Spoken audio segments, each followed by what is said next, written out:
നാട്ടുരാജ്യ news നാട്ടിലെ വിശേഷങ്ങളുമായി 26/8/2024 തിങ്കളാഴ്ച ബ്രാഹ്മിൻസ് പുതുക്കുളം നാഗരാജ ക്ഷേത്രം കോമ്പൗണ്ടിൽ അനക്സ് ബിൽഡിങ്ങിൽ പ്രമുഖനായ ലോകസഞ്ചാരി ശ്രീ സന്തോഷ് കുളങ്ങര യോഗശ്രീ യോഗ പഠന കേന്ദ്ര ഉദ്ഘാടനത്തിൽ കരകൗശലങ്ങളുടെ ഐറ്റങ്ങളുമായി വിൽപ്പന സ്റ്റാൾ.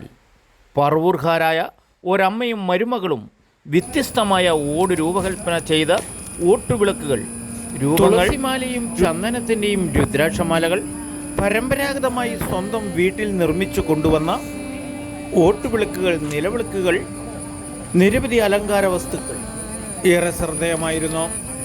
എന്നാൽ റോക്കറ്റ് രൂപത്തിൽ പേന പോലെ തോന്നിക്കുന്ന നാടു മറന്നുപോയ ഒരു അത്ഭുത വസ്തു.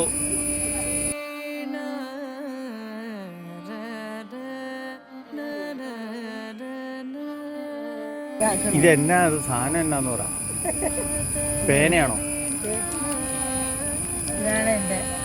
എന്നാന്ന് പറഞ്ഞോണ്ട്. ഓലയിലല്ല, നാവിലെ, കുട്ടികളുടെ നാവില് വിജയാഷ്ടമി ദിനത്തിൽ ഗുരുകുലത്തിൽ ആശാന്മാർ കുട്ടികളുടെ നാവിൽ എഴുതിക്കുന്ന നാരായണീയം അപൂർവങ്ങളിൽ വളരെ അപൂർവമായാണ് ഇതിവിടെ കണ്ടത്. ഇങ്ങനെ പൗരാണിക വിദ്യാഭ്യാസത്തിനും ഗുരുകുലത്തിനും വർണ്ണിക്കാൻ പറ്റാത്തതും മനസ്സിലാക്കാൻ പറ്റാത്തതുമായ യഥാർത്ഥങ്ങളും സത്യസന്ധതയും ഗുണമേന്മയും ഇന്നുള്ള ഗുരുകുലം മറന്നുപോയതാണ് കേരളം അനുഭവിച്ചുകൊണ്ടിരിക്കുന്ന നവവിദ്യാഭ്യാസ രീതികൾ. കേരളത്തിൽ പറവൂർ മാത്രമാണ് ഇതുണ്ടാകുന്നത്. ദക്ഷിണ മൂകാംബിക അമ്പലത്തിൻ്റെ അടുത്താണ് ഞങ്ങളുടെ സ്ഥലം. പിള്ളേരുടെ നാവിലെ എഴുത്തിനിരുത്തുന്നത്.